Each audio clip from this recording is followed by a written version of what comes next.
सर्वांना श्री स्वामी समर्थ गुरुदेव दत्त गुरुचरित्र पारायण आणि त्या पारायणाचा महानैवेद्य आज आपण बघणार आहोत। तर ह्या ठिकाणी तुम्ही बघू शकता अशा प्रकारे सर्व पूर्वतयारी ही मी करून घेतलेली आहे।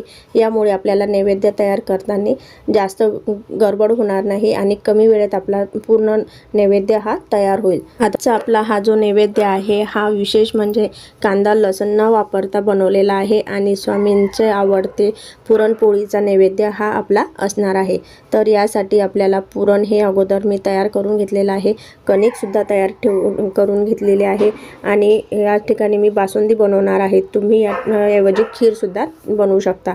तर बासुंदीसाठी साखर, बारीक केलेलं खोबरं, त्याचबरोबर केशर, विलायची पूड आणि ही जी आमटी बनवणार आहे ही मी यामध्ये कांदा लसूण न वापरता फक्त अद्रक आणि ही आहे लवंग मिरे असलेली कूट हा मी घेतलेला आहे आणि जी पुरणसाठीची डाळ असते ती भाजून घेतलेली आहे। जे डाळीच्या वरती पाणी निघतं ते सुद्धा मी आमटीसाठी वापरणार आहे। त्याचबरोबर असणार आहे वरण भात, हे सुद्धा आपल्याला तयार करायचं आहे आणि विशेष म्हणजे गुरुचरित्राचा नैवेद्य आहे। तर यासाठी घेवड्याच्या शेंगा, या ठिकाणी मला बाजारात अशा 2 वेगवेगळ्या शेंगा ह्या भेटलेल्या आहे। तुम्ही तुमच्याकडे ज्या शेंगांना घेवड्या म्हणतात त्या शेंगा तुम्ही घेवड्याच्या म्हणून वापरू शकता आणि पापड हे मी घेतलेले आहे। याचबरोबर मी नैवेद्यामध्ये करणार आहे तो गाजराचा शिरा। तुम्ही तुमच्या आवडीनुसार नैवेद्य हा तयार करू शकता, पण हा आज संपूर्ण नैवेद्य बिना कांदा लसणचा मी बनवलेला आहे। तर आता सर्वप्रथम आपण वरण हे तयार करून घेणार आहोत आणि वरण तयार होत आहे तोपर्यंतच आपल्याला बासुंदीसाठी दूध तयार करायला ठेवायचं आहे, कारण बासुंदी बनायला वेळ लागते। तर सर्वप्रथम आता दूध हे ठेवलेलं आहे। बासुंदी आपल्याला घट्ट बनवायची आहे, तर यासाठी यामध्ये मी थोडीशी कॉर्नफ्लॉवर ही वापरणार आहे आणि बासुंदी गोड असते जास्त, तर यासाठी साखरेचं प्रमाण मी सुद्धा जास्त घेतलेलं आहे। तुम्ही तुमच्या आवडीनुसार कमी जास्त करू शकता। अशा प्रकारे आता एकदम अर्धा चम्मच ही कॉर्नफ्लॉवर मी दुधामध्ये मिक्स करणार आहे, ज्यामुळे आपलं दूध हे लवकर घट्ट बनेल आणि बासुंदी खायला सुद्धा एकदम घट्ट आणि टेस्टी लागेल।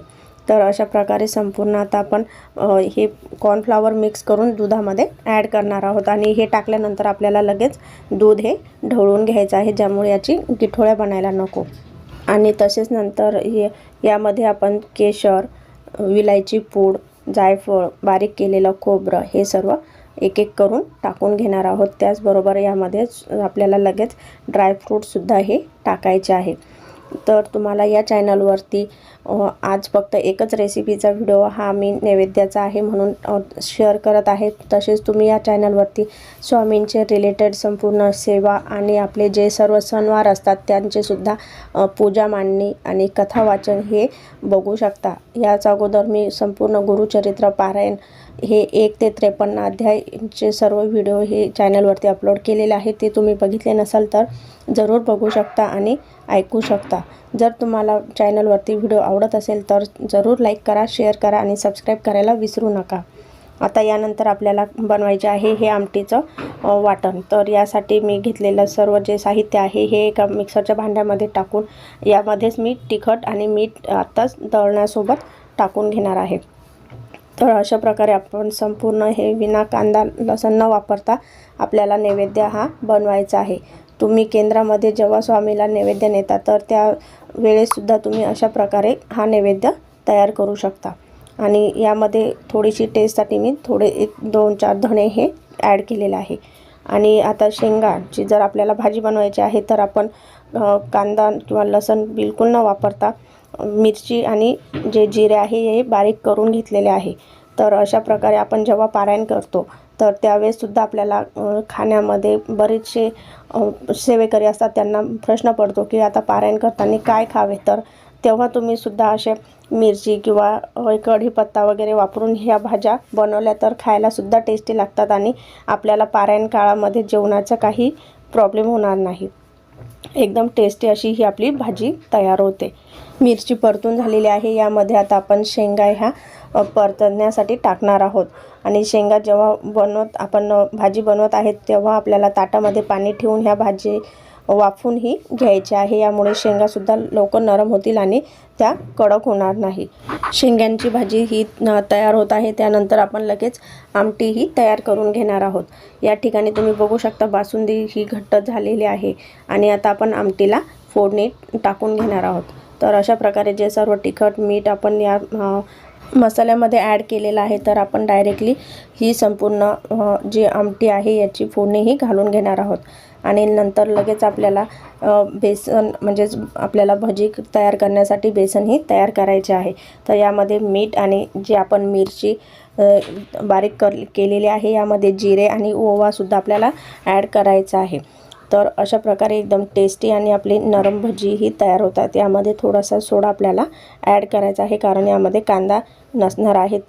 तर असे हे जे सर्व आपण तयारी आहे ही तयार करून घेतलेली आहे। यानंतर आपली आमटी ही तयार होईल आणि नंतर लगेच आपल्याला जो गाजरचा हलवा बनवायचा आहे, यासाठी गाजर हे किसून घ्यायचे आहे। अशा प्रकारे सर्व तयारी अगोदर बेसिक आपली ही झालेली असल्यामुळे आपल्याला लगेच घाई न करता आपला एक एक पदार्थ हे तयार करायचे आहे। तर आता अशा प्रकारे आपण लगेच हलवा हा तयार करून घेणार आहोत। यानंतर आपल्याला भजी पापड ही तळून घ्यायची आहे आणि नंतर लगेच पोळी आपली बनवून झाली की पुरणाची पोळी ही तयार करायची आहे आणि नंतर आपला महानैवेद्य हा तयार होणारच आहे। आणि यामध्येच आपल्याला नैवेद्याच्या ताटामध्ये ठेवायचं आहे ते स्वामींसाठी पान आणि लिंबू मीठ ह्या सर्व ज्या वस्तू आहे आणि त्यामध्ये सर्वात महत्त्वाचं आहे जे तुळशीपत्र। तर आपल्याला हे सर्व तयारी अगोदर करून घ्यायची आहे आणि आपलं महानैवेद्य हा तयार करायचा आहे। तर अशा प्रकारे आता आपली पोळीसुद्धा ही तयार झालेली आहे। तुम्हाला जर पुरणाचे नैवेद्य नसेल करायचा तर तुम्ही खीर आणि पुरीचा सुद्धा नैवेद्य स्वामींसाठी तयार करू शकता आणि लास्टला आपलं हे आपण पान बनवलेलं आहे। तर अशा प्रकारे सर्व नैवेद्य हा तयार झालेला आहे आणि स्वामींसाठी आता नैवेद्य तयार आहे। तुम्हाला आजचा व्हिडिओ कसा वाटला? जर आवडला असेल तर चॅनलला जास्तीत जास्त लाईक करा, शेअर करा आणि सबस्क्राईब करायला विसरू नका।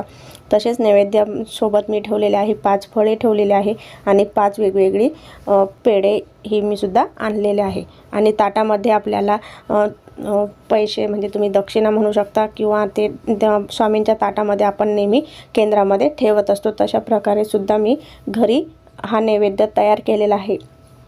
कारण केंद्रात जाणे शक्य नाही आहे, तर आपले मनापासून आपण स्वामींची सेवा केली तर ती पूर्ण करावी अशी माझी इच्छा होती आणि ती मी पूर्ण केलेली आहे। व्हिडिओ आवडला असेल तर चॅनलला जास्तीत जास्त लाईक करा, शेअर करा। व्हिडिओ पुन्हा बघितल्याबद्दल धन्यवाद। श्री स्वामी समर्थ।